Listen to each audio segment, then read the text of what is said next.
Voilà. Est-ce que vous voyez mon écran? Tout est bon? Oui, tout à fait. C'est parfait? Oui, c'est bon. Ok. Bon, on commence. Du coup, en fait, comment ça va se dérouler en fait ce webinaire? Donc, en fait, il y aura une introduction de Bureau Business France Italie par Michel Lodolo qui va présenter son équipe et fonctionnement de son bureau. Et ensuite, on va enchaîner avec les présentations des secteurs. Donc aujourd'hui, on va aborder les secteurs comme agrotech, industrie, art de vivre et santé, et aussi le tech et services. Et à la fin de cette présentation, je vais vous parler de la mission régionale, la mission de prospection qu'on organise dans le cadre de notre programme de mission collective. Donc vous allez avoir en fait toute l'information, comment ça va se dérouler et les dates. Donc, je passe les paroles à Michel, s'il veut bien. Oui, bonjour à toutes et bonjour à tous. On vous excuse de ce petit retard parce que j'allais commencer par dire pourquoi l'Italie, parce que c'est tout simplement un pays formidable avec un réseau Internet formidable. Mais ce matin, à 9h-5, nous avons une coupure de réseau, donc nous sommes pratiquement tous sur des partages de connexion. Donc, s'il y a un problème, n'hésitez pas à lever la main et on se répétera. Normalement, notre réseau devrait revenir dans 5 minutes. Alors, pourquoi l'Italie Je voudrais juste en introduction, je ne vais pas vous assurer les chiffres, mais c'est juste pour situer l'Italie par rapport à nos voisins européens, notamment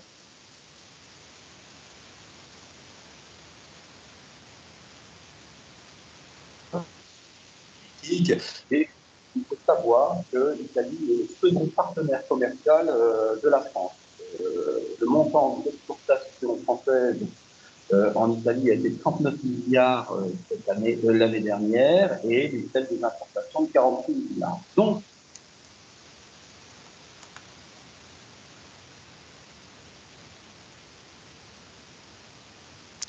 Est-ce que c'est que moi ou ça coupe?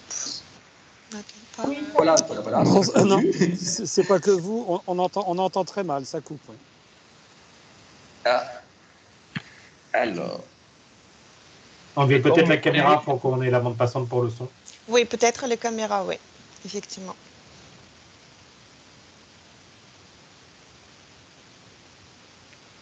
La caméra.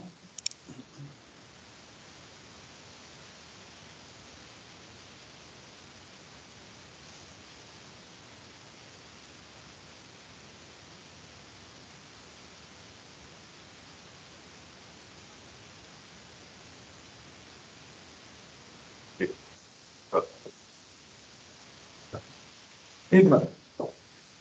Donc, à Business France, vous verrez, on trouve toujours des solutions et j'ai repris effectivement un poste que Frédéric vient de me laisser.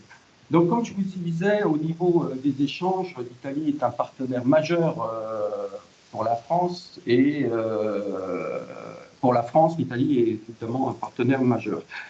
Ce qui diffère également, souvent quand on parle des échanges, on parle de biens et de services, on parle souvent de grands contrats. Or, en Italie, effectivement, il y a des grands contrats, notamment par rapport à l'automobile ou à quelques voies ferrées, mais c'est essentiellement du produit, c'est essentiellement du produit issu également des PME.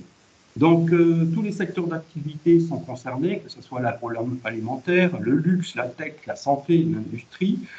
Et à partir du moment où votre produit est innovant, est à forte valeur ajoutée, ou pour, par exemple, des produits agroalimentaires ont une histoire à raconter, ça intéresse nos amis italiens.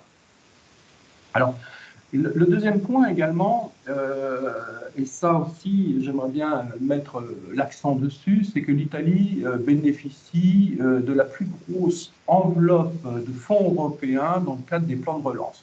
Juste pour vous faire une comparaison, la France a reçu entre 60 et 70 milliards d'euros sur les prochaines années. L'Italie en a reçu 240 milliards. Donc, c'est la plus grosse enveloppe de fonds européens. Et effectivement, à l'heure actuelle, où de nombreux pays subissent une récession due au coût de l'énergie, l'Italie, grâce, je dirais, à ce PNRR, je dirais, maintient son économie. Ce qui est intéressant, effectivement, dans cette enveloppe de plan de relance, là aussi, ça touche tous les secteurs industriels et agroalimentaires. On parle de l'industrie 4.0, de l'impact environnemental dans la santé, dans l'agroalimentaire, dans la décarbonisation, dans l'environnement, donc énormément d'opportunités. Donc, je dirais, c'est assez intéressant puisqu'effectivement, il y a beaucoup de projets, il y a beaucoup d'attentes et il y a beaucoup d'Italiens qui approchent les PME, les ETI françaises pour acheter des biens et des services. Enfin, le tissu économique italien, ça, je pense que vous le savez, on le souligne assez souvent dans les informations. C'est un tissu économique qui parle votre langage, c'est-à-dire, pas la langue, mais votre langage. C'est un tissu économique d'entrepreneuriat, souvent familial, et c'est un tissu économique basé sur de la flexibilité et sur des PME. Alors, enfin, je terminerai juste aussi sur un mot sur l'attractivité et notre relation franco-italienne. Il faut savoir que nos amis italiens ont investi plus de 55 milliards d'euros en France dans tous les secteurs, alors que ce soit l'assurance, l'automobile, la santé, l'agroalimentaire et également dans le luxe. Donc, il faut le luxe, par exemple, on ne le sait pas, mais par exemple, Lancel est une marque aujourd'hui italienne. Donc tout ceci pour vous dire que l'Italie est un pays intéressant, un marché intéressant, et j'aimerais introduire quelques mots sur notre équipe. Nous avons un grand bureau, plus de 28 personnes, basé à Milan, capitale économique et commerciale, dans le nord de l'Italie. 28 collaborateurs, tous experts dans leur secteur d'activité,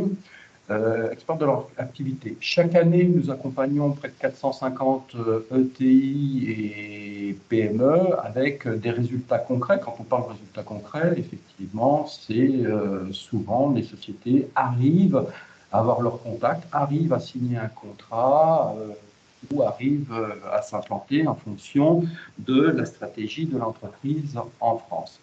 Notre organisation s'appuie sur 4 pôles.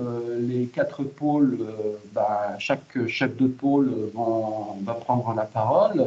Nous avons un pôle agroalimentaire dirigé par Luigina Trento, un pôle art de vivre, santé, dirigé par Frédéric Chailloux, un pôle industrie cleantech dirigé par Sarah Della Maia et un pôle tech dirigé par Tech et Services dirigé par Patricia Galberti. Alors, j'ajouterais également que ce bureau, souvent, quand on commence à prospecter un marché, il y a différents canaux. Nous sommes des marieurs, nous allons voir des partenaires, etc. Mais nous avons un pôle communication. C'est un peu exceptionnel dans notre zone Europe du Sud. Ce pôle de communication est à Milan et il peut vous aider également pour faire une approche presse, une approche réseaux sociaux, une approche pour certains influenceurs. Et donc, ne pas oublier, je dirais, dans votre stratégie d'entreprise, d'intégrer ça. Enfin, 2 activités qui nous occupent aussi, pour vous indiquer les liens qu'on a avec certains secteurs d'activité. Je ne sais pas si les chefs de pôle en parleront, mais Frédéric Chailloux anime un club santé, c'est-à-dire qu'autour de lui, il y a le CAC. Alors, je ne dirais pas le CAC 40 français, mais le CAC 40 italo-français au niveau de la santé. Et Patricia Galberti anime un club qui est celui de la French Tech, donc tout ce qui est animation autour de la tech. Bon, assez parlé de l'équipe. Je dirais maintenant, passons aux actes. Et je cède la parole à Luigina Trento, chef de pôle agroalimentaire à Milan. Merci à vous. et bonne continuation. Luigina. Merci Michel. Oui, bonjour. Bonjour. Oui, je suis Luigina Santo pour l'Agrotech à Milan. Et je suis aussi coordinatrice de filière dans la zone Europe du Sud, dont font partie l'Italie, l'Espagne et le Portugal. Désolée, j'ai fait peut-être une petite bêtise et je ne vois pas bien l'écran. Alors, je ne vois pas la présentation. Est-ce que vous Désolée. voyez tous les présentations? Oui. Oui. Moi, je le vois, si c'est moi qui ai fait quelque chose. Alors, juste un instant, parce que je ne vois pas bien les slides.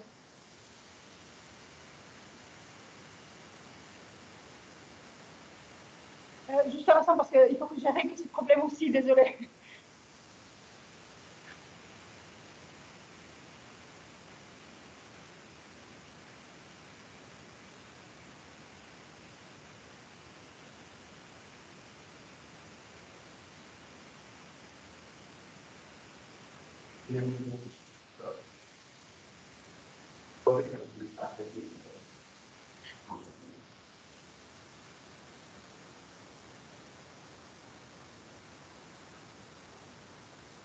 Vas-y. Bonjour, voilà, désolée. Alors, je reprends le discours. Je vais vous présenter brièvement l'agroalimentaire en Italie. Qu'est-ce que ça représente, ce secteur? Donc, il faut savoir que la consommation alimentaire est la plus élevée parmi les pays européens. Elle s'est élevée en 2020 à 231 milliards d'euros, c'est-à-dire une hausse de 3% par rapport à 2019. On n'a pas les chiffres les plus récents. L'industrie agroalimentaire représente 146 milliards d'euros, c'est-à-dire la deuxième industrie manufacturière dans le pays après la mécanique. Concernant le lien, la relation entre l'Italie et la France dans l'agroalimentaire, l'Italie est le 4e débouché pour les produits agroalimentaires français et la France est notre 2e, 3e pays fournisseur selon les années. Voilà. Merci. Alina, tu peux passer au slide suivant. Oui. Donc, les chiffres clés de ce secteur, l'agroalimentaire, c'est un secteur qui vaut 208 milliards d'euros, dont 5,6 milliards concernent tout ce qui est alimentaire et beverage. 52,2 milliards d'euros, c'est la valeur des produits exportés agroalimentaires. Un secteur qui compte 1,2 million d'entreprises et la valeur ajoutée de l'agroalimentaire s'élève à 64,1 milliards d'euros. Donc, il faut savoir, je disais, on exporte 52,2 milliards d'euros. L'Italie est un pays qui est déficitaire dans l'agroalimentaire sur pas mal de filières. Attends, je ne vois plus. Donc, je disais, sur pas mal de filières. Si tu peux rester encore sur l'autre slide, Alina, merci. Donc, en effet, on importe par exemple les céréales, même si on est grand fabricant de pâtes et de tout produit de boulangerie, pizza. On est en déficit de blé tendre et blé dur, donc on importe aussi ces matières premières. Et tout ça pour vous dire que l'Italie est un pays capable de bien transformer les produits et d'exporter après tout ce qui est transformé. Voilà. Merci Alina, tu peux passer au slide suivant. Voilà. Après, donc, je vous ai mis bien sûr quelques informations encore dans les grandes lignes de l'industrie agroalimentaire. Quelles sont les filières les plus représentées et les plus importantes? L'industrie laitière, sûrement, l'industrie des produits sucrés, de la pâtisserie, le secteur du vin, de la charcuterie sont très importantes et très reconnues au niveau mondial. Je vous ai mis ici, par exemple, l'image du Parmigiano Reggiano, l'Italie avec la France et le pays avec le plus grand nombre de produits certifiés d'appellation d'origine. Après, donc, au niveau des produits agricoles, fruits et légumes, vin, l'Italie est troisième producteur de l'Union européenne. En ce qui concerne aussi la mécanique, l'Italie est très compétitif. Le savoir-faire italien est très connu dans le monde entier. Avec l'Allemagne, l'Italie partage la position, le rang de leader au niveau mondial. Voilà. Tu peux passer au slide suivant. Après, encore quelques informations sur la force de l'agroalimentaire italien. Donc, je disais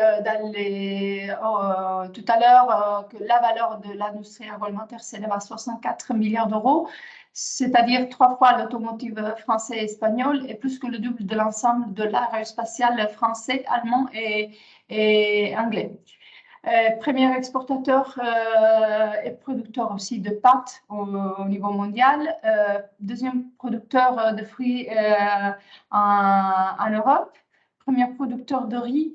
Premier producteur de kiwi au niveau mondial.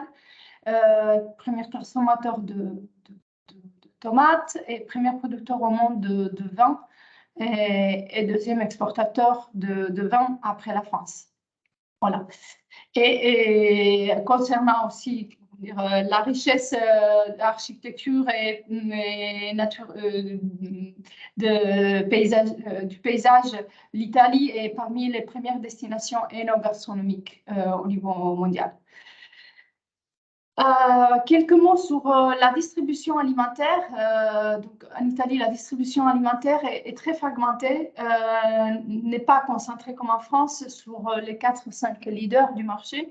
On retrouve ici, vous avez les 10 premiers leaders qui sont présents au niveau national du nord au sud de l'Italie. Conad est le leader, suivi par Selex, Coop Italia, et c'est Lunga qui est réputée comme étant la chaîne de qualité, de très haute qualité, leader en Lombardie.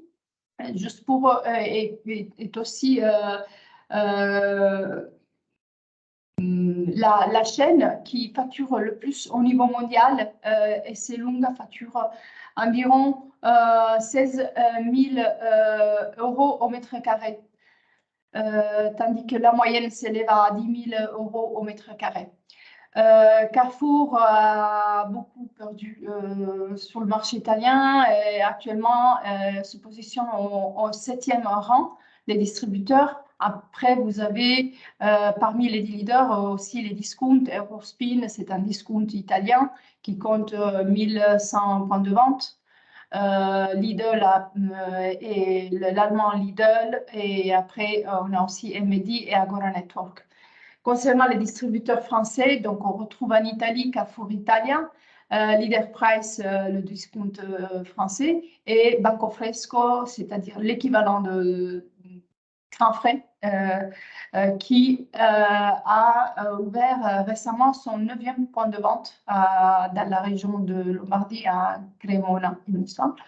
Voilà, donc la distribution alimentaire passe principalement par la grande distribution en Italie et l'Horeca représente 35% de la distribution alimentaire. Voilà.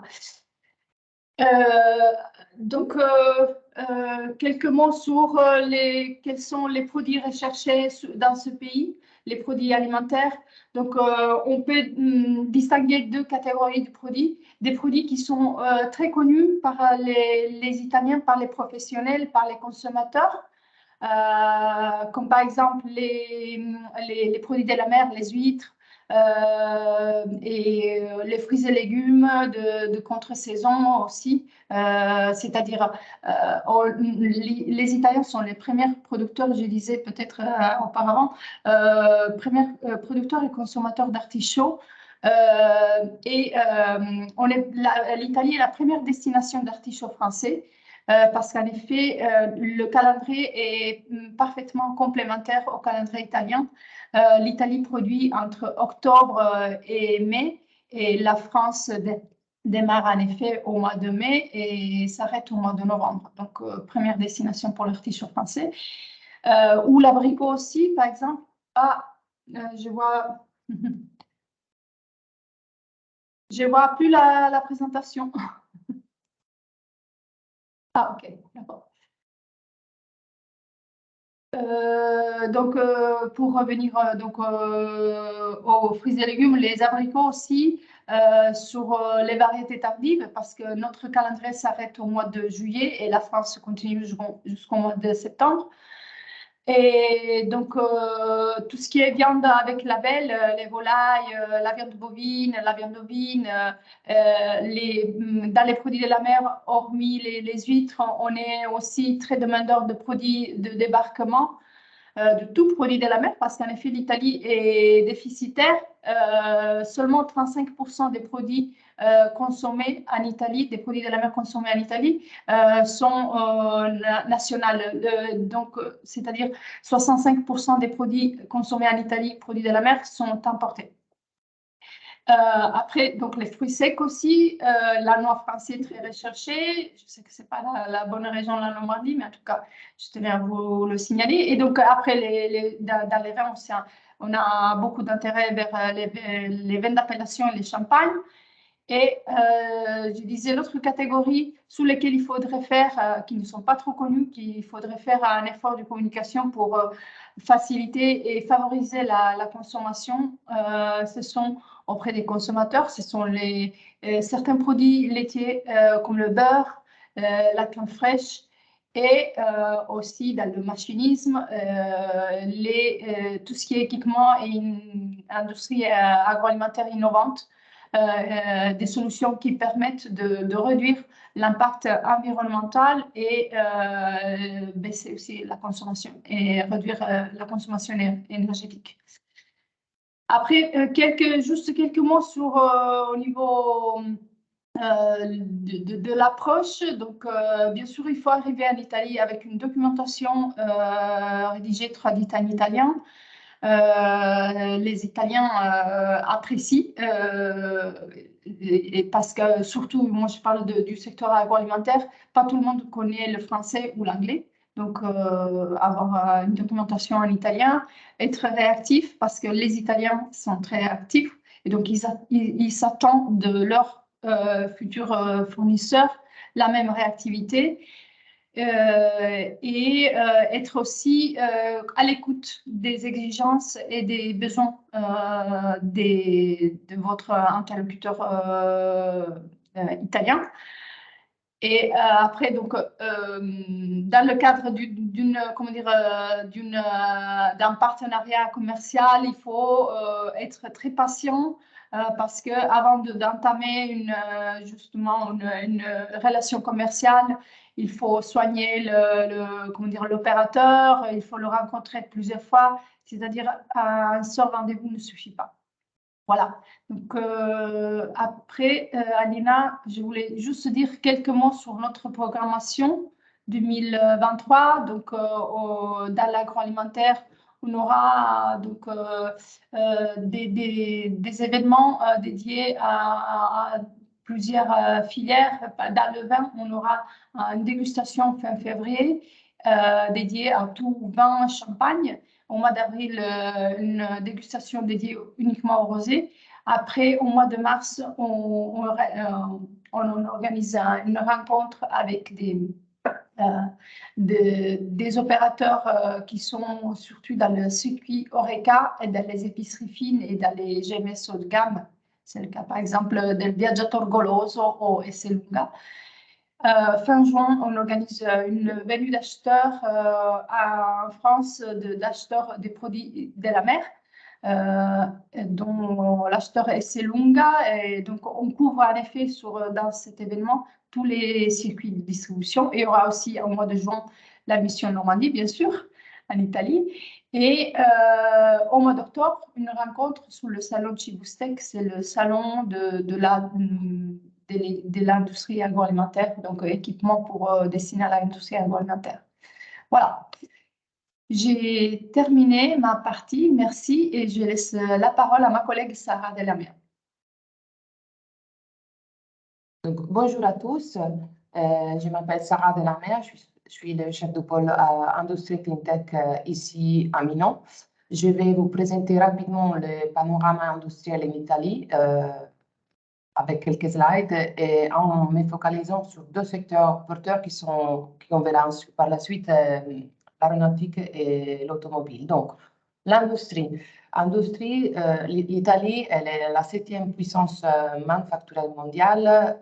La valeur ajoutée de l'industrie a représenté en 2021 22,6% du PIB italien. Ça, c'est une donnée qui est stable depuis de nombreuses années avec de petites variations d'une année sur l'autre, mais ça reste effectivement un point important pour l'économie italienne.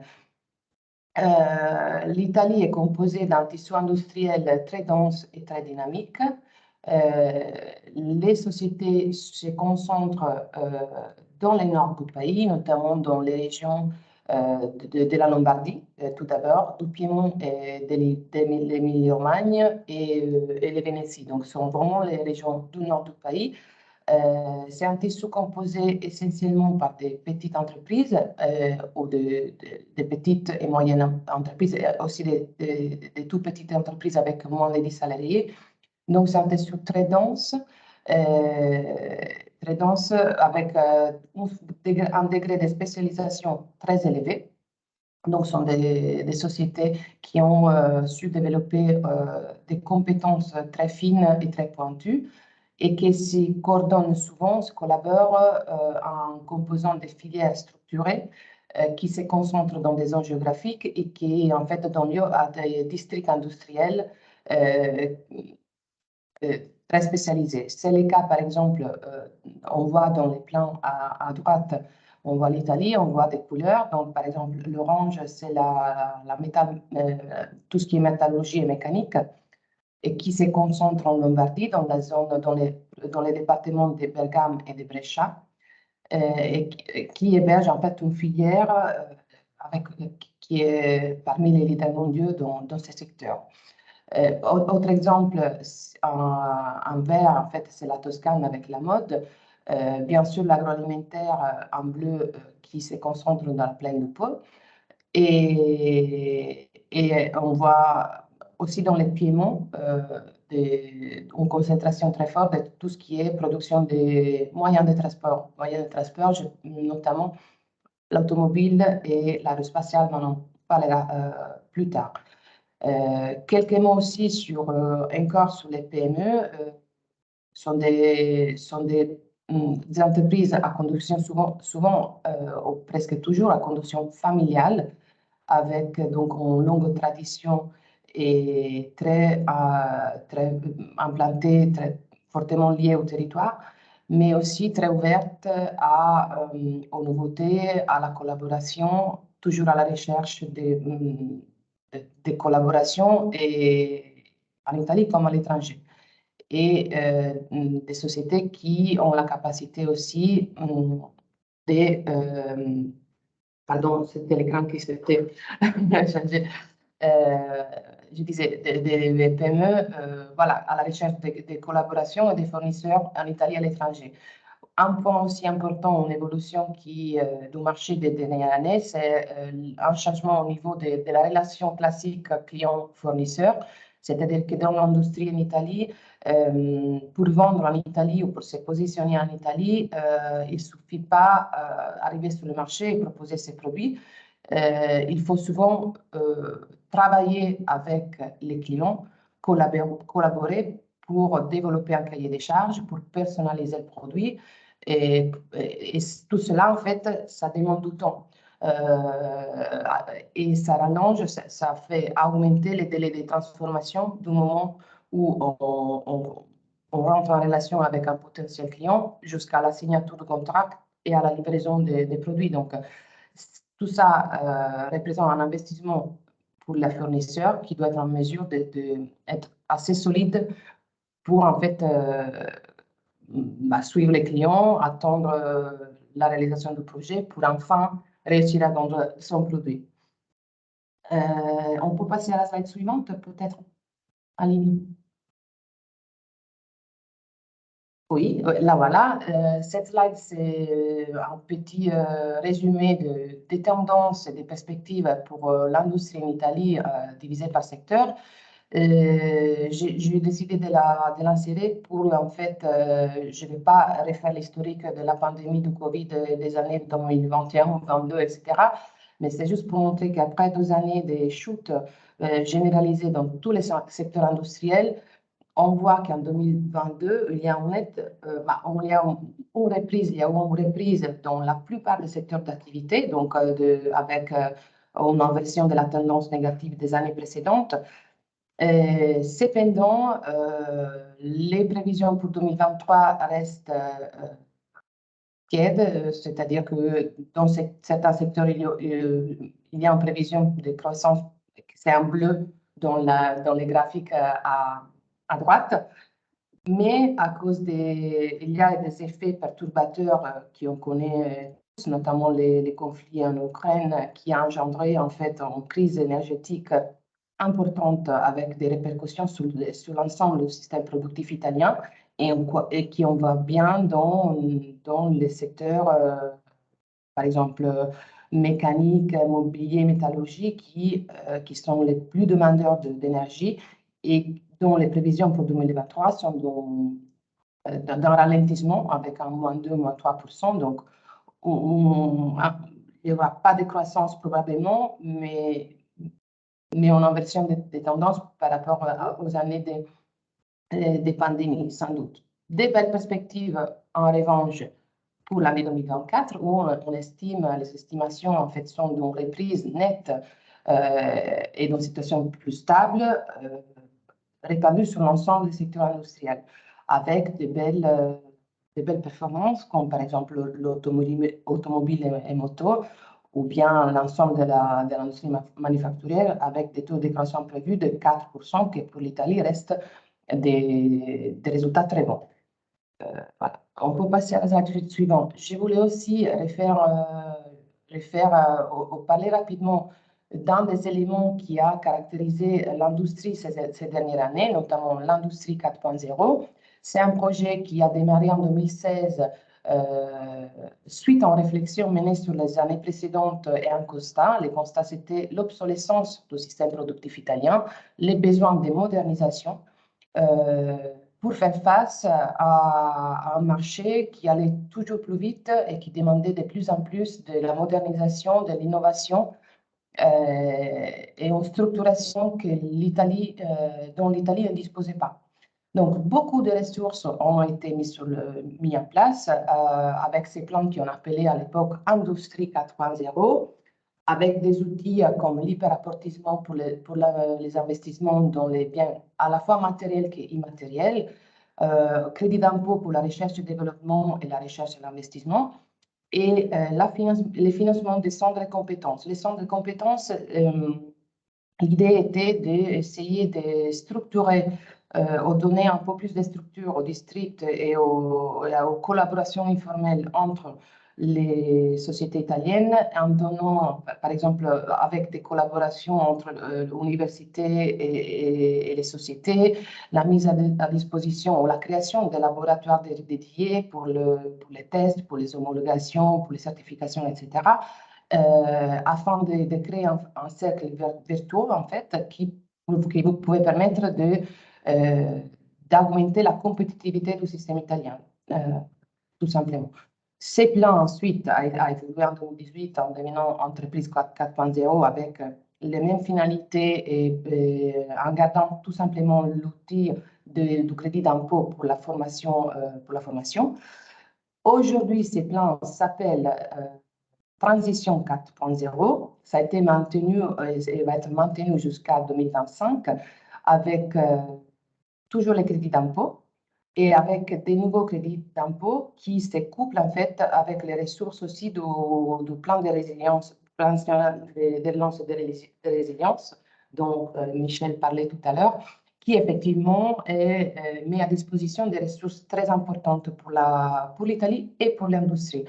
En particulier pour l'industrie, sous la période 2022-2025, il y a 20 milliards d'euros qui vont être mis à disposition des sociétés pour 3 axes stratégiques. Et là, on peut passer à la slide suivante, Aline, parce qu'on répond les PNR dans cette slide. Pour l'industrie, 3 axes stratégiques sont prioritaires, notamment la digitalisation. Donc, on voit un parcours de continuité avec la plateforme mise en place avec l'industrie 4.0, la transition écologique et inclusion et cohésion sociale. Ça sont les 3 axes sur lesquels il y a plus de potentiel pour l'industrie italienne pour profiter de cette possibilité. Plus globalement, sur la partie à droite, on voit les 6 missions, les 6 axes en fait, de ces plans nationaux de reprise et de résilience. Et j'attire l'attention sur la partie la plus importante du plan, c'est-à-dire la digitalisation, innovation et compétitivité, qui ça absorbe 21% des ressources globales, et aussi tout ce qui est transition écologique, à la fois côté production et donc efficacité énergétique et amélioration de baisse de la consommation ou de la pollution, et mobilité, donc tout ce qui est infrastructure pour la mobilité, pour la nouvelle mobilité, qui absorbe 31% des ressources globales. À suivre, éducation et formation et recherche. Et j'imagine que Fred en parlera plus tard. Autre axe prioritaire, la santé. Mais, je me répète, pour l'industrie, en fait, les 3 axes cités à gauche sont prioritaires et sont une opportunité pour l'industrie italienne de s'innover, de se développer et en fait, d'essayer de faire face à la compétitivité toujours plus demandée, en fait. On passe à la slide suivante. Là, comme je disais, je voulais faire 2 focus rapides sur 2 secteurs prioritaires en Italie, notamment l'aérospatial et l'automobile. L'aérospatial, on y va rapidement. En fait, l'Italie est la 4e puissance européenne et la 7e puissance mondiale dans l'aérospatial, pour une production globale de 10 milliards d'euros, qui est là aussi un placement qui est stable depuis de nombreuses années, et une activité qui est fortement concentrée autour des activités du groupe Leonardo, un groupe qui est basé dans les Piémont, à Turin, à côté de Turin, et qui représente plus que 60% de l'activité de la production italienne. 80% de la production nationale a été exportée en 2021 et les importations ont permis de satisfaire 61% de la demande. L'aérospatial est concentré dans les Piémonts, comme je disais, et la Lombardie, tout en sachant que même dans le sud, à côté de Naples et en Ombrie, il y a 2 pôles très importants également. C'est une filière qui permet d'employer 60 000 emplois directs et 80 000 indirects, en constituant une filière qui globalement emploie plus de 200 000 personnes en fait, en Italie. Donc, l'un des secteurs les plus porteurs en Italie. Quelles sont les opportunités pour les sociétés françaises? En fait, l'approche, déjà, l'offre française est vue comme une offre de qualité et très appréciée. Et l'approche, en fait, qui nous, on conseille souvent, c'est la consultation des partenariats. Tout simplement, partenariat qui ça peut être technique, stratégique ou un partenariat tout simplement commercial, qui permet en fait d'éviter l'approche directe des grands comptes italiens, ce qui facilite les choses pour les sociétés françaises parce qu'en fait, ça peut éviter, ou les partenaires italiens peuvent aider dans tout ce qui est adaptation, comme je disais tout à l'heure, des produits, homologation éventuelle, certification spécifique pour les marchés italiens des cas échéants, etc. On passe à la slide suivante avec un panorama des grands acteurs italiens. Bien sûr, Leonardo, qui est le leader du marché et qui est présent dans l'ensemble des sous-secteurs, en fait, aéronautique civile et militaire avec ATR, dans les hélicoptères encore civils et militaires. Avio Aereo, c'est un autre grand acteur qui est historique en italien. Et dans l'aérospatiale, bien sûr, Thales Alenia Space et encore Avio sont présents et sont des comptes toujours intéressants et intéressants de nouvelles opportunités en termes de recherche de fournisseurs. OK, on peut passer à l'automobile, autre filière des premiers rangs en Italie. Encore, si on regarde les plans qui est affiché, on voit une forte concentration, toujours dans le nord et toujours dans les régions de Lombardie et Piémont, qui à elle seule représente 60%, plus de 60% de la filière italienne. Si on rajoute l'Émilie-Romagne, qui est une autre région prioritaire parce que ça héberge ce qu'on appelle nous en Italie la Motor Valley, c'est-à-dire un district concentré sur l'automobile de luxe, qui est concentré autour des provinces, des départements de Modena et Bologne. Voilà, je disais, Piémont-Lombardie, des Piémonts caractérisés par la présence d'un gros constructeur historique italien qui c'est Fiat, aujourd'hui s'appelle Stellantis, mais on en parlera tout à l'heure. La Lombardie, qui est caractérisée par l'absence d'un gros constructeur, mais qui a su constituer une filière, un district dans la mécanique, qui est très structuré et qui permet en fait de satisfaire environ 30% de la demande des composants automobiles italiens. Globalement, l'Italie est le 6e pays producteur de véhicules en Europe, après Allemagne, Espagne, République tchèque, Slovaquie et bien sûr France. Et avec une filière qui emploie en direct plus de 168 000 employés et un chiffre d'affaires de 104 milliards d'euros. Globalement, la filière automobile, si on prend les données que j'ai indiquées, c'est 55 000 sociétés. Mais là, c'est vraiment la filière globalement définie. Donc, il y a tout dedans, même la location des véhicules, par exemple. Si on prend la réparation, la filière des composants, en fait, proprement dit, c'est 2000 sociétés, dont la moitié entre Piémont et Lombardie. On passe à la slide suivante, Alina. Juste pour donner quelques mots sur un des faits marquants des dernières années dans l'automobile, notamment la création du groupe Stellantis, de la fusion entre PSA et FSA, dont l'objectif de générer des synergies en matière de production industrielle et surtout d'approvisionnement, ce qui a fortement impacté la filière italienne en impliquant une augmentation, bien sûr, de l'internationalisation qui a amené en fait des sociétés italiennes à fusionner tout simplement pour avoir des dimensions majeures et être en mesure de se confronter avec la nouvelle réalité de Stellantis qui est plus grosse, et aussi une augmentation des investissements à la fois dans l'innovation mais aussi dans la formation. Tout cela a été perçu d'une façon très positive par les sociétés italiennes qui, en fait, voient la création de Stellantis comme une véritable opportunité. Et aussi, en étant en contact avec eux, en fait, il y a toujours des opportunités qui s'ouvrent à la fois pour les potentiels fournisseurs italiens, mais aussi étrangers et donc français.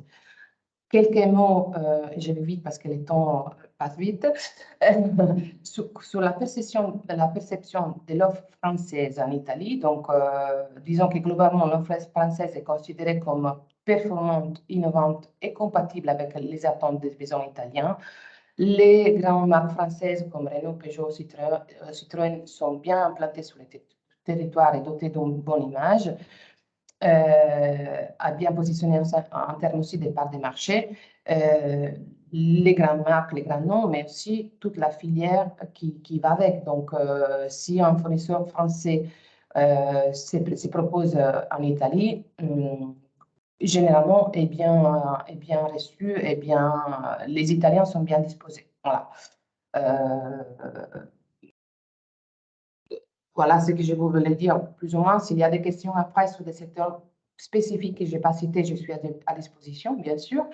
Quelques mots sur notre programmation pour l'année. Nous avons 3 événements ou 3 opérations en programme.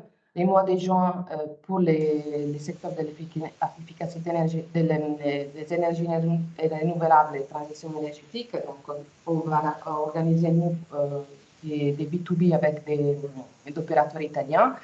Un pavillon France à l'occasion du salon Plast qui aura lieu début septembre à Milan et qui reste l'un des salons de référence en Europe dans ce domaine. Et des rencontres à Château-Cœur à l'occasion du salon Expo Ferroviaria qui aura lieu toujours à Milan début octobre. Voilà. Je passe la parole maintenant à Frédéric Chaliou, chef de pôle de santé, et je vous remercie pour l'attention. Bonjour à tous. Je vais donc vous parler. Oui, juste Frédéric, en fait, on n'a pas beaucoup de temps, en fait, oui, si tu peux, en fait, oui, faire en 10-15 minutes, en fait, ça serait bien. Merci. D'accord. Donc, ma présentation, je la sépare en deux, en isolant, parce que je m'occupe du secteur art de vivre et santé. Donc, tout d'abord, les biens de consommation non alimentaires. Quelques points sur l'organisation des réseaux de distribution. Donc, la slide suivant. Voilà. Non, il y a une slide précédente, je pense. Alors, non, ok, voilà, prenons celle-là. Ce qui est intéressant pour les producteurs français, et en particulier pour les entreprises, les PME, c'est que l'Italie est un marché du commerce indépendant. On compte en Italie plus de 735 000 magasins. Dans le seul univers de la mode au sens large, on en a plus de 100 000. Alors certes, ces magasins souffrent actuellement, en particulier en raison des charges qui pèsent sur elles, mais il reste encore un vivier très très important de commerçants indépendants qui sont à la recherche de produits et qui adoptent des méthodes d'achat traditionnelles. L'autre point important, c'est la dépense italienne pour les produits concernant la personne et en général la maison. Quelques chiffres, par exemple, les Italiens consomment à peu près 100 € pour acheter des meubles et des articles pour la maison par mois. Si on prend l'achat de vêtements, on arrive à 110 €. En Europe, c'est le pays qui consomme le plus sur cette typologie de produits. Il y a juste la Lituanie, je ne sais pas pourquoi, qui est avant l'Italie. Et donc, il y a une forte attention des Italiens pour tout ce qui est la consommation liée au beau, au fait d'apparaître, de vivre en société. Donc, les Français peuvent en bénéficier. Donc, une structure de commerce encore très atomisée et très basée sur du commerce indépendant, mais avec des habitudes de consommation assez différentes d'une région à l'autre, à la fois en termes de goût. Par exemple, dans le sud, on est beaucoup plus traditionnel, on va dépenser plus pour des objets de valeur qui peuvent passer de génération en génération, typiquement les listes de noces, alors que dans le nord, on sera plus sur de la dépense disons, coup de cœur, avec un renouvellement et donc plus une approche concept store et un peu moins magasin traditionnel. Donc, il faut en tenir compte. On a aussi l'avantage dans le sud d'avoir une grande distribution organisée moins importante. Dernier point, c'est le développement de l'e-commerce qui est général en Italie. L'Italie est partie un peu tard sur l'e-commerce, mais on a des taux de croissance de l'e-commerce qui sont importants et qui sont intéressants pour des spécialistes français qui peuvent faire du business en Italie sans y être directement présents. Donc, revenons à la slide précédente qui était dans le mauvais ordre. Voilà. Donc, comment se positionner sur le marché italien des biens de consommation? C'est un marché qui prime la qualité, le luxe, l'innovation, parce qu'on a affaire d'une part à des produits d'importation asiatiques et des produits destinés à la grande distribution. Donc, le bas de prix et moyen de prix est très occupé. Il faut faire attention à la concurrence locale qui est importante parce que les Italiens sont forts dans beaucoup des secteurs liés aux biens de consommation. Mais ceci dit, les commerçants italiens cherchent des produits de niche et dans certains domaines, la France est citée comme la référence. C'est dans le cas des cosmétiques. C'est le cas également dans tout ce qui est habillement, maroquinerie. Par exemple, les Français, un produit sur 4 importé en Italie en maroquinerie est français. Donc, il y a une vraie reconnaissance du savoir-faire français, même si parfois on utilise des peaux italiennes. Au niveau de l'approche marché, jusqu'à présent, les entreprises françaises, étrangères en général, faisaient appel à des distributeurs et à des agents. C'est toujours le cas. Mais cependant, dans un certain nombre de marchés de niche, ça devient de plus en plus difficile parce que, d'une part, ces distributeurs souffrent parce que la grande distribution, en particulier avec la fast fashion, par exemple, dans le domaine de la mode, se développe et donc leur champ d'action est plus réduit. Et puis, il y a une sorte de désintermédiation du commerce qui a été poussé par l'e-commerce. Les plateformes d'approvisionnement B2B ne sont pas encore très développées et malgré tout beaucoup de marques décident d'approcher le marché italien en direct. Ils le font d'abord à travers des actions de communication qui sont souvent demandées par les distributeurs. Ils le font également en participant à des salons. L'Italie est un pays très important pour les salons, en particulier dans les biens de consommation. Donc, on peut travailler en Italie avec des distributeurs, avec des agents, mais il faut les épauler. Il faut travailler le marché italien avec eux. Passons à la slide suivante. Encore. Voilà. Donc là, je ne vais pas vous décrire l'ensemble des secteurs porteurs.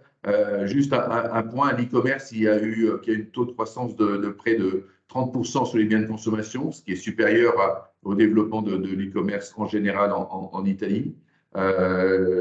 Les tendances pour la mode et l'accessoire, c'est bien sûr l'e-commerce là aussi, mais également le développement des produits durables et éthiques.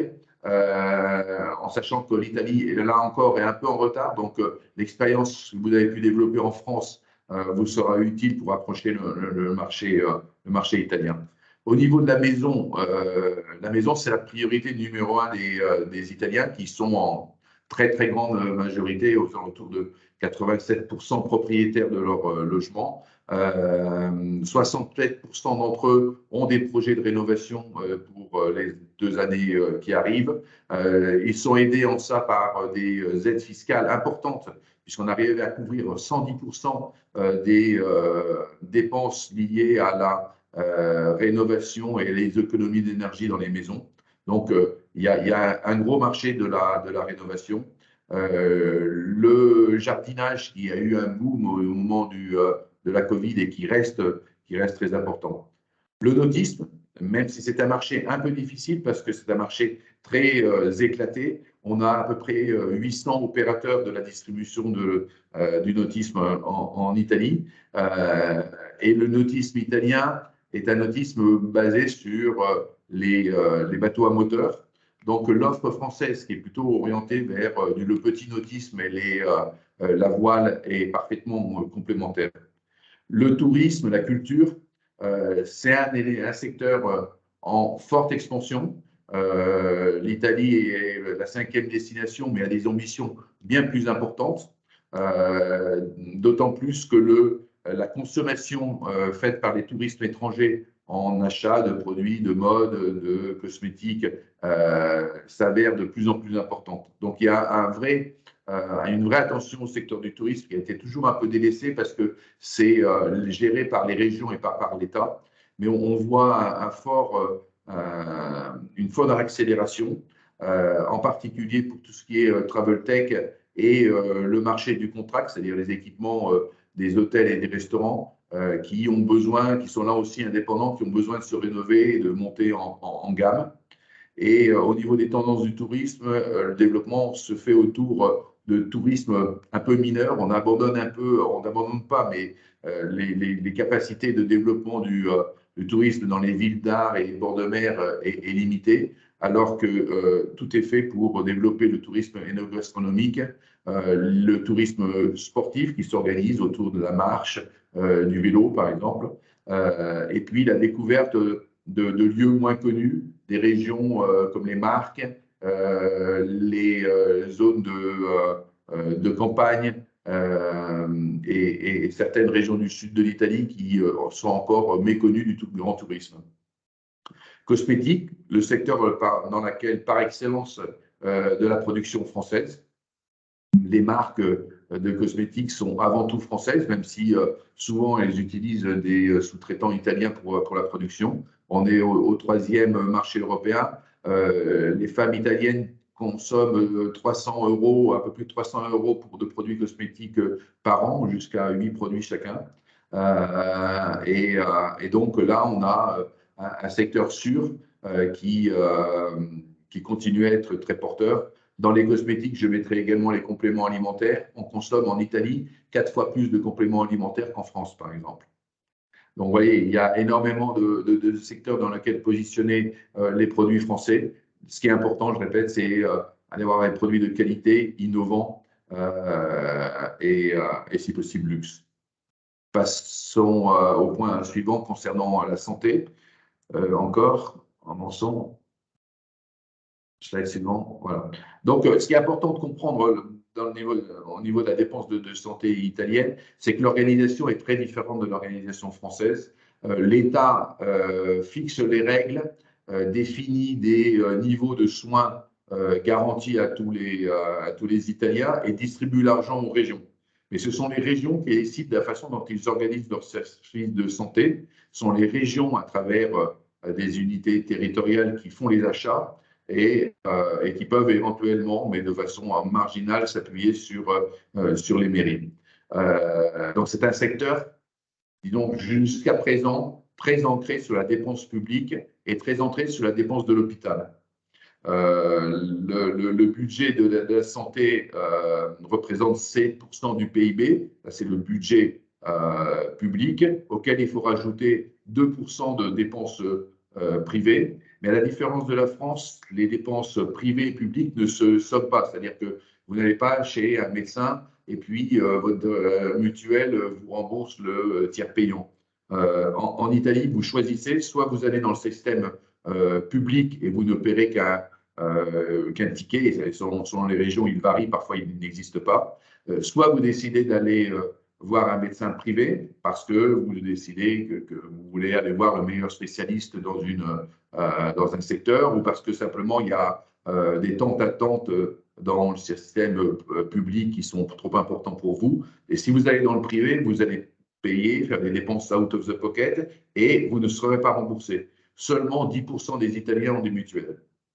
Malgré tout, le poids du secteur privé se développe. D'abord parce qu'au niveau de la dépense publique, pour faire face au manque de personnel dans les hôpitaux, et là on a la même situation en Italie qu'en France, le nombre de cliniques privées qui se font accréditer et qui reçoivent des fonds du système public se développe. Aujourd'hui, ils représentent un peu plus de 24% de la dépense de prestations du système public. Et d'autre part, la dépense privée a explosé au moment du Covid parce qu'un certain nombre de structures étaient fermées aux patients non Covid. Donc, en particulier, tout ce qui est diagnostic. Actuellement, il y a une forte tension au niveau du système public et donc les Italiens se dirigent vers des prestataires privés. Dans ce domaine, la santé est une des priorités du gouvernement, des gouvernements qui se sont succédés en Italie. Dans les 3 ans, 2022 et 2024, 22 milliards d'investissements publics seront réalisés dans le domaine de la santé. Passons sur la slide suivante. Sur ces 22 milliards, il y a un certain nombre qui peuvent intéresser directement les producteurs français, puisque les priorités en termes de modernisation du système passent par le développement de la télémédecine, de l'intelligence artificielle, de la mise en réseau des acteurs de la santé, le développement d'hôpitaux de communauté pour désengorger les hôpitaux les plus importants, et puis le développement de l'assistance à domicile sur un modèle que la France a déjà adopté depuis longtemps et qui est encore très peu développé en Italie. Donc, sur les 3 années que vous avez indiquées, 1 milliard d'euros seront investis dans le développement de services de télémédecine. Dès aujourd'hui, les télévisites ou le télémonitorage des malades chroniques est remboursé au même prix qu'une visite en privé. En présence, excusez-moi.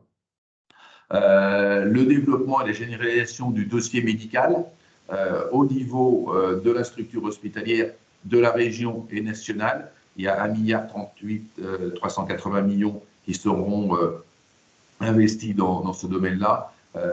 D'autant plus qu'il existe en Italie un phénomène de tourisme médical qui fait que certaines régions reçoivent des patients de l'ensemble du territoire national et donc il est important que leur dossier médical soit suivi et puisse ensuite être consulté par les médecins de la ville dans laquelle ces patients habitent.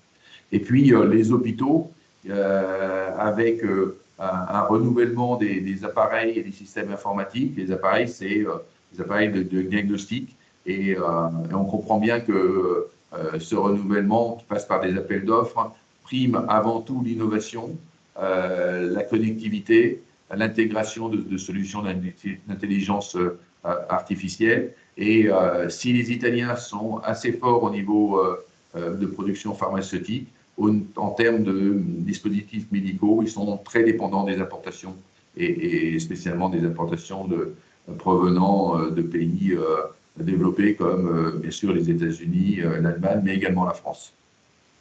Voilà. J'ai terminé, donc je pense que d'être resté complètement dans les temps.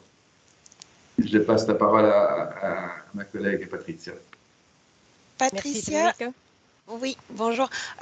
Sauf erreur de ma part, il n'y avait pas beaucoup d'inscrits en fait pour le secteur tech et services. Juste si tu peux en fait brièvement en fait présenter en fait le secteur et peut-être les opportunités. Comme ça, on passe pas beaucoup de temps en fait au niveau de slides et comme ça, je peux présenter en fait la mission par la suite. Je pense que ça Merci. peut ouvrir aussi des opportunités aussi à d'autres entreprises. Alors, le secteur tech, on le sait très bien, l'Italie et en général, les entreprises de l'Europe ou du Sud sont moins matures ou étaient moins matures d'un point de vue tech et digital, mais la crise Covid a accéléré cette transformation, a boosté les investissements et permis à l'offre française de se positionner davantage sur ces marchés. On va passer directement au slide suivant.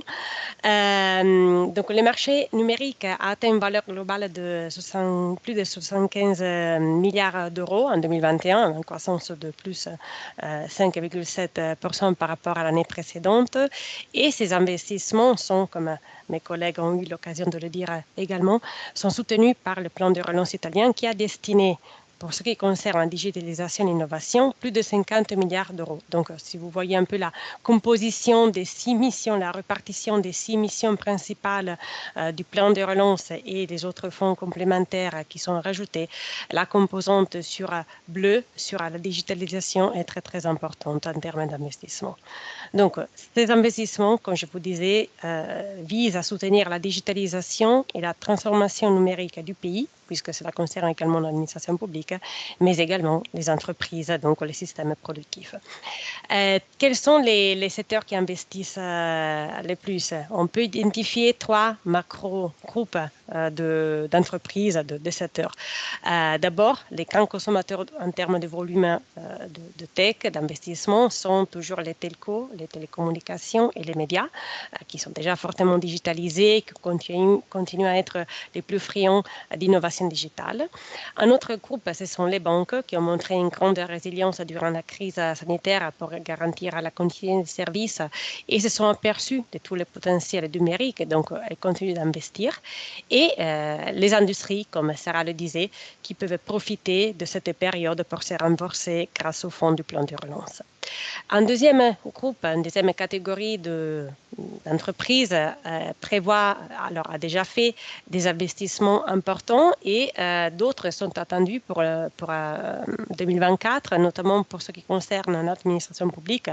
Frédéric, par exemple, parlait de la santé, mais aussi la santé, donc publique mais aussi privée, ainsi que les opérateurs, les utilities, donc les opérateurs du gaz, de l'électricité ou les assurances. Et après, il y a un troisième groupe que vous voyez sur le côté bas à gauche, qui concerne d'autres secteurs comme les transports, le voyage et le tourisme, qui ont beaucoup souffert à cause de la crise sanitaire. Passer au slide suivant. Quels sont les secteurs et les technologies? Alors après, on va parler des secteurs qui sont les technologies qui sont les plus demandées par ces entreprises. On remarque notamment 3 catégories de technologies qui peuvent être considérées comme des facilitateurs numériques. D'abord, le cloud computing, avec un taux de pénétration de plus de 60% des services cloud. L'Italie est un des pays européens les plus avancés en matière. Et donc, le cloud poursuit sa tendance à la croissance avec des taux au-delà de 24% et qui se confirme comme l'une des principales technologies qui permettent la transformation numérique et l'innovation des modèles d'entreprise. Une autre technologie, un autre domaine d'investissement très important pour les entreprises, c'est le marché de la cybersecurity qui a connu une croissance, encore une fois, à 2 chiffres, avec une nouvelle expansion des investissements par rapport à l'année précédente. Et un troisième groupe, c'est le big data qui se confirme comme un thème stratégique pour toutes les entreprises, les banques, les assurances, les retail, les télécommunications, etc. Donc, dans tous les domaines, ces investissements sont considérés comme très importants, quel que soit le secteur de marché dans lequel les sociétés opèrent. Et parmi les autres technologies, on peut identifier également 2 autres catégories qui sont considérées comme des facilitateurs de business, qui sont le mobile business et l'IoT, qui se caractérisent par des volumes de marché et des taux de croissance plus consolidés, étant des marchés plus matures que les autres. Donc, disons que de manière générale, malgré l'environnement international incertain dû au conflit en Ukraine avec des répercussions sur la hausse des prix de l'énergie, mais aussi sur les matières premières, les marchés numériques devraient continuer à croître dans les années à venir grâce aux ressources dont nous avons longuement parlé, mais qui sont destinés, comme on l'a déjà dit à plusieurs reprises, au projet de numérisation. Et donc le marché numérique devrait dépasser les 91 milliards d'euros en 2025. En fait, si on passe au slide suivant, un bref aperçu des tendances et enjeux dans les services innovants. Alors, je ne me suis pas présentée pour essayer d'aller trop vite. Je suis responsable du pôle tech et services. Donc, après vous avoir parlé des technologies, on passe plutôt aux technologies dédiées au secteur des services. Donc, notamment 2 catégorie très importante pour notre marché italien et pour la France, bien évidemment, en termes de fournisseurs. C'est la FinTech, InsurTech et l'e-commerce, donc tout ce qui est Retail Tech. Alors, l'écosystème italien FinTech et InsurTech compte plus de 30 startups et scale-up. En Italie, c'est un écosystème très dynamique qui attire de nombreuses FinTech de la France. Par exemple, je vous cite quelques exemples comme Conto, iPay, October, United. Mais la liste est très importante d'attente très longue. Donc, beaucoup d'entreprises fintech qui arrivent, qui s'installent en Italie ou qui vendent leurs solutions aux opérateurs des banques d'assurance italiens. Et un autre secteur dont Frédéric vous a également parlé, qui est l'e-commerce. Donc, l'e-commerce connaît une croissance régulière de chiffres depuis plus de 20 ans. La crise Covid, comme j'ai déjà eu l'occasion de le dire, mais vous savez très bien, a été un booster pour ce secteur. Mais même après l'urgence sanitaire, ce secteur représente un moteur de l'économie à tel point qu'il se place au premier rang des activités économiques en termes d'incidence sur le chiffre d'affaires total du secteur privé. Plus précisément, on estime que le multiplicateur économique du commerce sur l'économie totale est de 2,48. Ça veut dire que si on fait un investissement de 100 € dans le commerce électronique, il représente 148 € supplémentaires qui sont générés sur le reste de l'économie. Donc, un multiplicateur très important pour le PIB, pour la contribution de la valeur ajoutée du pays, mais également sur les entreprises qui recrutent des personnes spécialisées dans ces domaines. J'ai terminé, j'ai juste un dernier slide pour vous citer quelques exemples de sociétés françaises que peut-être vous connaissez. Ce sont certaines qui font partie de la liste des FT 120, Next 40, donc les entreprises de la French Tech qui ont eu des taux de croissance à l'international très importants. D'autres encore sont des licornes ou des anciennes startups comme VP, Blablacar ou OVH, qui sont des sociétés connues dans le monde entier. Toutes ces entreprises sont très liées, très connectées à notre réseau French Tech, à notre bureau Business France Italie. La plupart de ces entreprises sont arrivées au cours des dernières années, malgré la crise, malgré les contextes internationaux incertains. Ils ont ouvert des bureaux, ils ont recruté des personnes à confirmation des opportunités, de l'intérêt que notre marché italien représente pour ces entreprises. Voilà, j'espère avoir tenu les temps.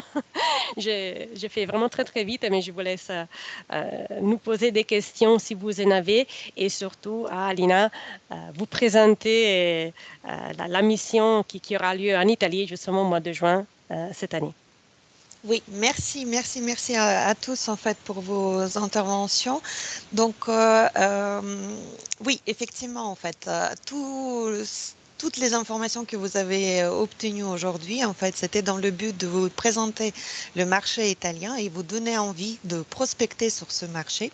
Et pour cela, en fait, nous organisons une mission de prospection du 12 au 16 juin 2023. Comme d'habitude, en fait, tous les ans, on organise les missions collectives. Donc, en fait, c'est les délégations normandes qui se déplacent physiquement dans les différents pays. Et on débute l'année 2023 avec la mission en Italie. Donc, ce qu'on propose aux participants de cette délégation, donc avant la mission, donc il y a tout le travail avec le bureau Business France en Italie, avec les chargés d'affaires. Donc, ce qui est important à noter, que c'est une mission multisectorielle.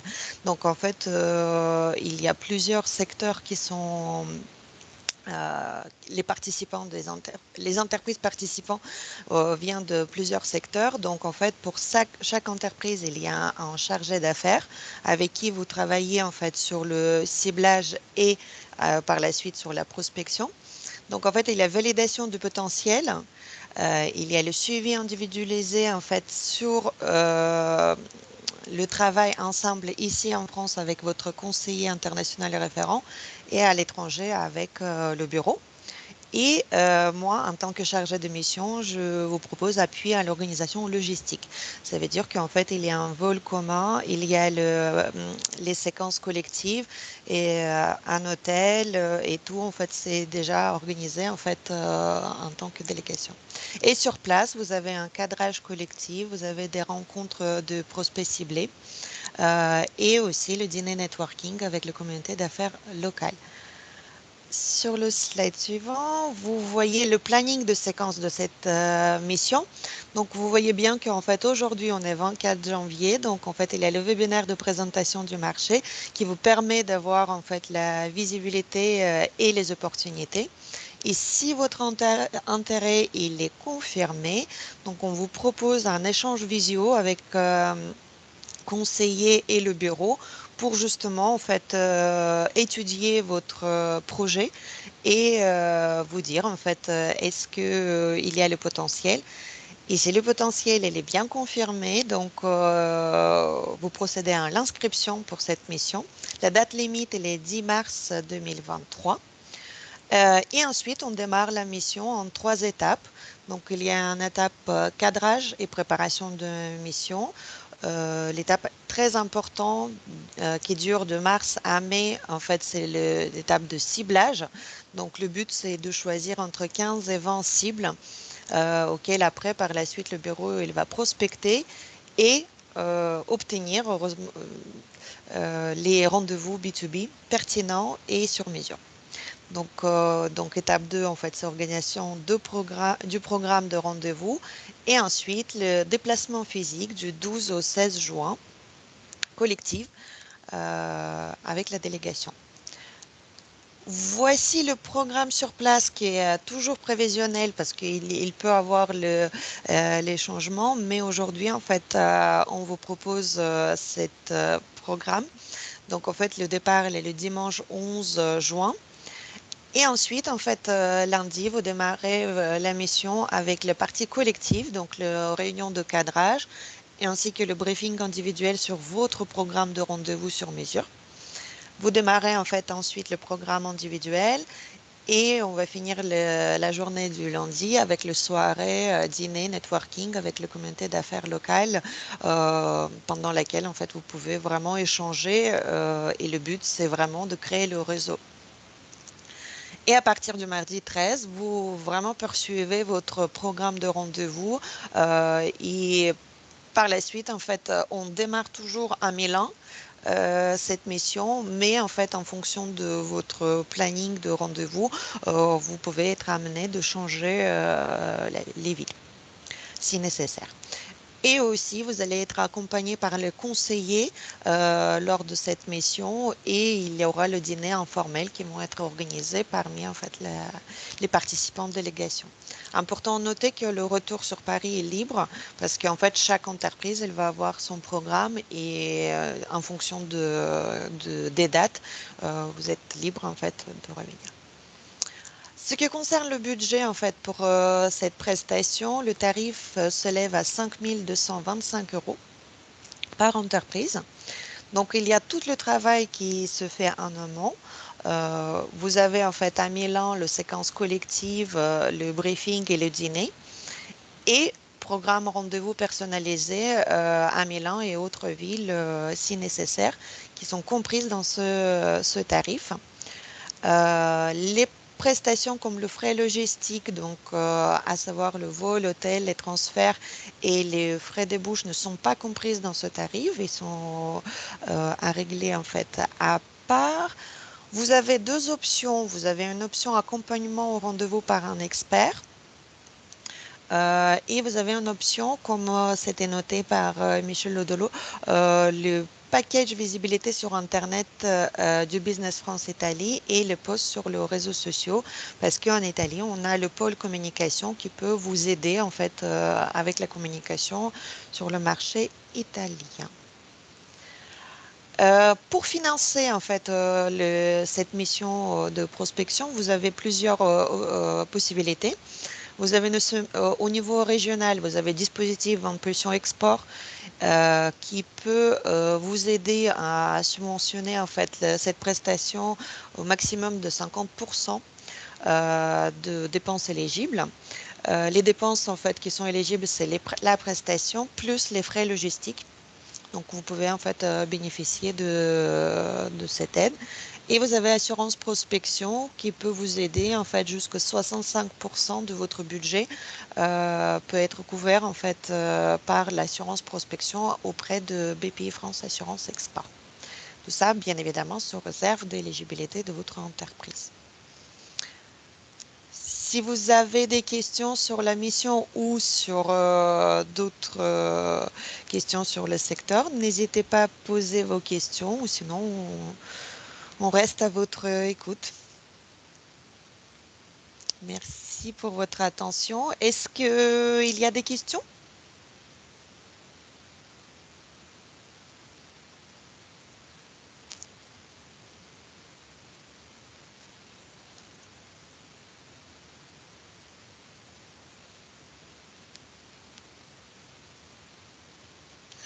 Juste un mot peut-être pour, Alina nous disait, il était prévu que nous puissions avoir des entretiens avec vous avant de vous inscrire.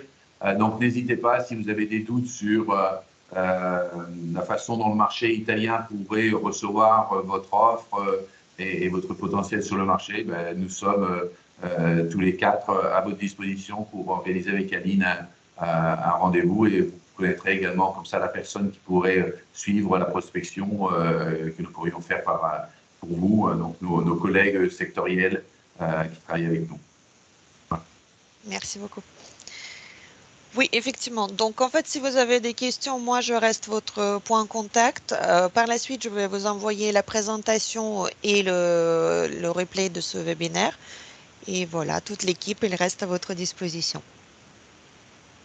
Merci beaucoup pour votre attention et je vous souhaite bonne journée. Merci à vous. Merci, bonne journée. Merci. Au revoir. Bonne journée. Au revoir.